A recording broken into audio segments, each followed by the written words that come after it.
Hey folks, Trubie here. I know normally I'm talking to you about Dice Masters, but today I'm talking to you about something else. Dice Masters has the Warhammer 40k set coming out, and I got kind of excited about Warhammer, so I took the dive into Warhammer 40k Kill Team. So, what is Kill Team? It is best described as sort of the entry level of Warhammer 40k. Instead of the big armies that you see that are all intimidating and painted and gorgeous and looks like a lot of work. Kill Team is a small elite squad that faces off against another squad, and it's usually a bunch of figures, maybe about 10 figures, 8 figures, 15, 4. It just depends on your team build, because different figures have different point value, and you're basically wanting to have about a 100-point team. That's what we usually seem to be playing up here. I don't know what obviously there's room for bigger or smaller. And yeah, then you just sort of play a kind of game of 40k. It's basically much more tactical, like lots of on a lot of terrain, lots of hiding, lots of charging, lots of melee. It's in a much more confined area, so you have a kind of a brutal slugfest of a game, and it's a lot of fun. I've played actually only one game of it. Because I've been busy actually putting together my figures and painting them, or at least priming them. And yeah, in that one game, I already found a lot I really like about this. So yeah, first things first. So where do you get started? For me, I went with one of these starter boxes. In this case, we have the Space Wolves. Retails for $50. And with this, you get several figures, a pre-made team with cards already made out for it, some tactics. You get a thing of terrain, which it's pretty, but it's one of those things that I'm not sure I'm ever going to use mine. I still put it together because it's actually a lot of fun to put together. And then you get like these punch out indicator tokens to say what your character's done, and like this book that has like fluff on what the Space Wolves are. In my case, I got what the orcs are. It's pretty nice. So in my case, I ended up getting these orcs. There's my burner spanner, and flamers, or burner boys.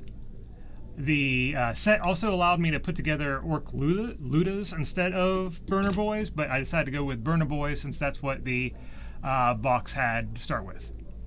Then we have our pre-made team cards. So we have our movement and our movement and equipment on there, all those stats. And you see this guy worth 10 points. Then there's specialized tactics for your team.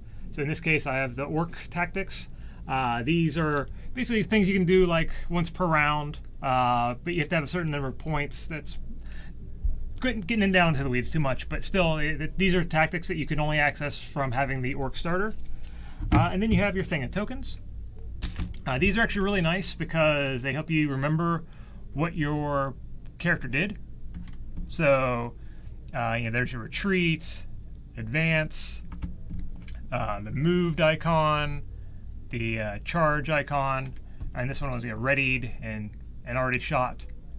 But yeah, this was actually pretty nice. The only bad thing is, though, there wasn't any instructions with that. So I instead also had to buy the core manual.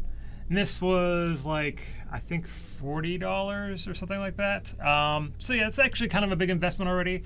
I don't think the core manual is a must-have because a lot of people already have them. And if you get with someone who just knows how to play, they'll help you out.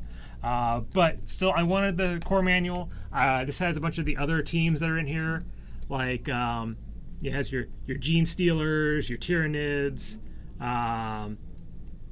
It has the Tau, the orcs, of course, the Harlequins, the Necrons. I mean, it's all in here. It's big book, and it also, of course, has your basic the basic instructions, reference page. Also nice that it has this page of blanks, which you are encouraged to photocopy in order to make yourself blank cards, so you can make your team out, fill your team out a little bit more.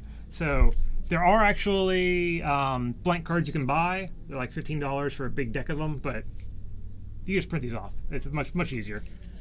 And yeah, that's the one bad thing about the Orc Starter is with the Orc Starter, these characters that I got, there's only 5 of them, and they ended up being 58 points rather than the full 100 that people usually play. So I had to still round out the rest of the team. So in order to do that, I added some commandos, Orc commandos. And I did not have figures for those, so I instead decided to go with Blood Bowl figures. So there's a Blood Bowl lineman, Orc lineman, who is now Orc Commando for my kill team. And I have a Black Orc, who's going to be my boss Noob. But yes, that is what they look like. And of course, one other difference is these the Blood Bowl Orcs are this really nice snap together. They come out of the sprues real easily. You don't even really need super glue for these at all. They hold together really well. That's what they look like before they're primed. And actually, the other orcs, the orcs for Kill Team, look a lot like this before they're primed as well. But these, unlike the Blood Bowl figures, they had to be actually cut out of their sprues, so you will need like an actual like wire cutter or some sort of cutting device. Try to get focus back here. There you go. You'll need some sort of cutting device to get the pieces out of the sprues, and you can get those though like just at Michael's, usually in the bead section. It's for like cutting wire. Just get the smallest ones you can. That's what I got. They were like $10.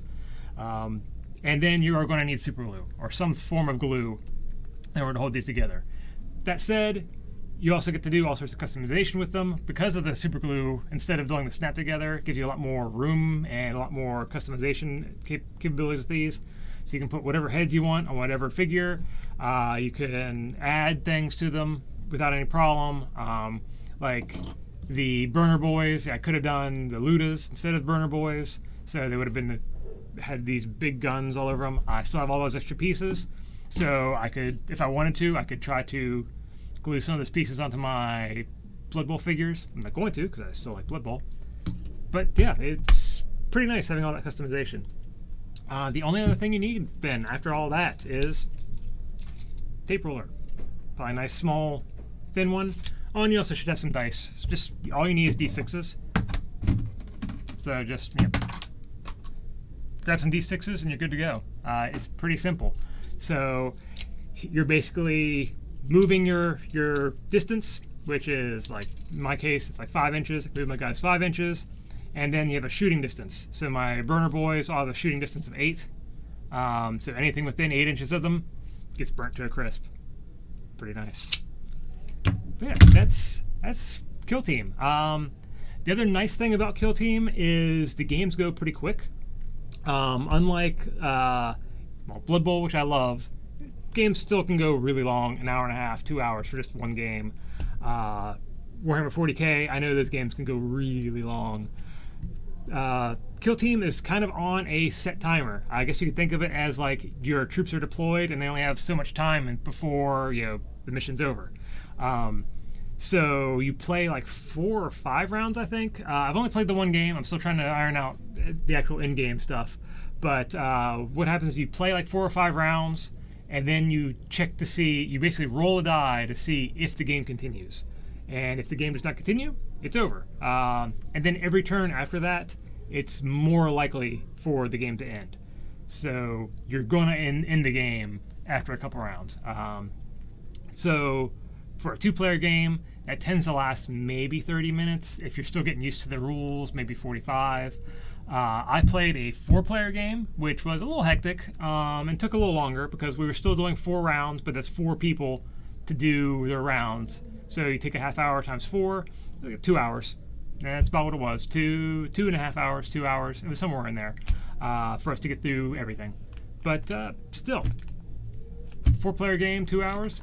Not too bad. It was a lot of fun. I enjoyed it a lot. I'm appreciative of the guys that were with me, who were patient with me, because I was sort of diving in a little green, green orcs, haha.